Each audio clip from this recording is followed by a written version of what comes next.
ఉద్యమం శాంతి న్యాయం కోసం ఎప్పటికప్పుడు తాజా వార్తలు అందిస్తున్న ఎంపీజే న్యూస్ కు స్వాగతం.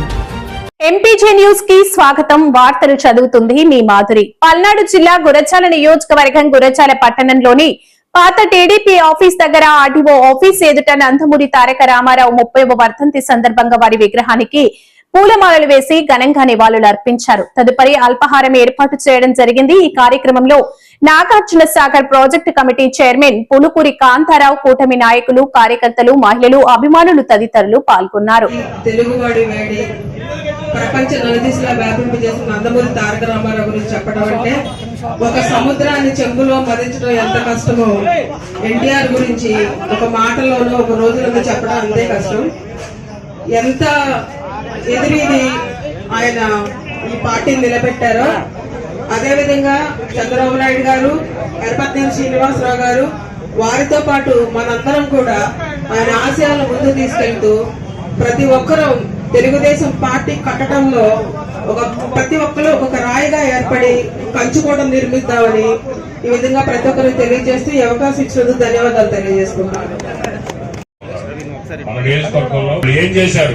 1924 మధ్య కనీసం నామినేషన్ వేయడానికి కూడా అవకాశం ఇవ్వలేదు. ఎక్కడా కూడా ఏకపక్షంగా పోలీసులతో దౌర్జన్యాలు చేసి ప్రతి గ్రామంలో నాయకుడు అనేవాడు బయటకు రాకుండా ఆ రోజు అంతకుముందు జరిగిన కాంట్రాక్టర్లందరికీ బిల్లులు ఆపి వాళ్ళని బెదిరించి చేయని అకృత్యం లేదు.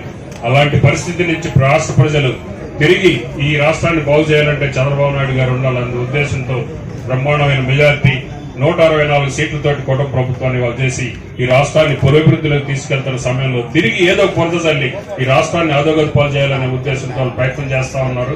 కాబట్టి మనందరం కూడా కార్యకర్తగా మనందరం కూడా ప్రజల వద్దకు వెళ్లి ఏం జరుగుతా ఉంది, గతంలో ఏం జరిగింది, వాళ్ళు చేసిన అకృత్యాలు ఏంటి, మనం ఏం చేయబోతా ఉంది, ఇవన్నీ కూడా మీరు అందరూ వివరించాలని మీ అందరికీ మరి దీని మీద అవగాహన ఉంది. కాబట్టి అందరం కూడా కాంగ్రెస్ పార్టీని చిత్తుగా ఓడించి రాష్ట్ర వ్యాప్తంగా కూడా తెలుగుదేశం పార్టీ యొక్క ప్రభంజనము మనందరం కూడా ప్రత్యేకంగా చూసాం. ఆ రోజు నుంచి కూడా పేదలకి అండగా ఉండాలి, బడుగు బలహీన వర్గాలకి అండగా ఉండాలి, అన్ని రాజకీయ పార్టీలకి మన రాజకీయ పార్టీ భిన్నంగా ఉండాలని ఒక మంచి ఆలోచనతో పేదలకి 2 రూపాయల బియ్యం కావచ్చు, మహిళా సాధికారికటువంటి పనులు కావచ్చు, సబ్సిడీలు కావచ్చు, ఇవన్నిటి కూడా తెలుగుదేశం పార్టీ తీసుకొచ్చిందని కూడా ఈ సందర్భంగా బలంగా తెలియజేస్తా ఉన్నాం. ఆ రోజు స్థాపించినటువంటి పార్టీ 3 దఫాలుగా 7 సంవత్సరాలు ముఖ్యమంత్రిగా కూడా ఆ రోజు రామారావు గారు కొనసాగారు. తదనంతరం ఆయన మరణానంతరం చంద్రబాబు నాయుడు గారు ఈ రాష్ట్రాన్ని ఏ విధంగా ముందుకు తీసుకెళ్తున్నారో మనందరం కూడా ప్రత్యక్షంగా చూశాం. ఏదైతే ఎన్టీ రామారావు గారు మరణానంతరం రాజకీయ ప్రస్థానం ఒక్కసారిగా కూడా ఆ రోజుల్లో మార్పులకి సంభవించినటువంటి పరిస్థితులు కూడా ఉన్నాయి. ఆయన చనిపోయినప్పటికీ కూడా ఆయన ఆశయాలను బలంగా కూటమి నాయకుల ఆధ్వర్యంలో గౌరవ ముఖ్యమంత్రి వర్యులు నారా చంద్రబాబు నాయుడు గారు, ఉప ముఖ్యమంత్రి వర్యులు పవన్ కళ్యాణ్ గారి నేతృత్వంలో ఆయన ఆశయాలను బలంగా రాష్ట్రంలో తీసుకెళ్లి స్వర్ణాంధ్రప్రదేశ్ గా వాళ్ళందరికీ కూడా మేము వెన్నుదన్నుగా నిలబడి ఈ రాష్ట్రాన్ని, ఈ నియోజకవర్గాన్ని బలంగా ముందుకు తీసుకెళ్లడంలో అహర్నిశలు శ్రమిస్తామని సందర్భంగా తెలియజేస్తూ గౌరవ శాసనసభ్యులు ఎర్రపతినేని శ్రీనివాసరావు గారి నేతృత్వంలో ఈ నియోజకవర్గాన్ని మోడల్ నియోజకవర్గంగా తీర్చిదిద్దడంలో మేమందరం కూడా కష్టపడతామని సందర్భంగా తెలియజేస్తూ మరొకసారి తర్వాత రాజకీయాల్లో కూడా ఎన్టీ రామారావు గారి గురించి దాదాపుగా అందరికీ తెలుసు. కానీ మొన్న మధ్యనే ఒక మీటింగ్ లో దాదాపు ఎంపీ గారు గుర్తు చేయడం జరిగింది. మొదటిగా ఎన్టీ రామారావు గారు పార్టీ స్థాపించిన తరువాత 294 అసెంబ్లీ స్థానాల్లో దాదాపుగా పార్టీ సింబల్ లేకుండానే పోటీ చేశారు. ఎన్టీ రామారావు గారి తరఫున తెలుగుదేశం పార్టీ తరఫున సింబల్ లేకుండా పోటీ చేసి 294 స్థానాల్లో దాదాపు 204 స్థానాలు గెలుచుకోవడం జరిగింది అనమాట.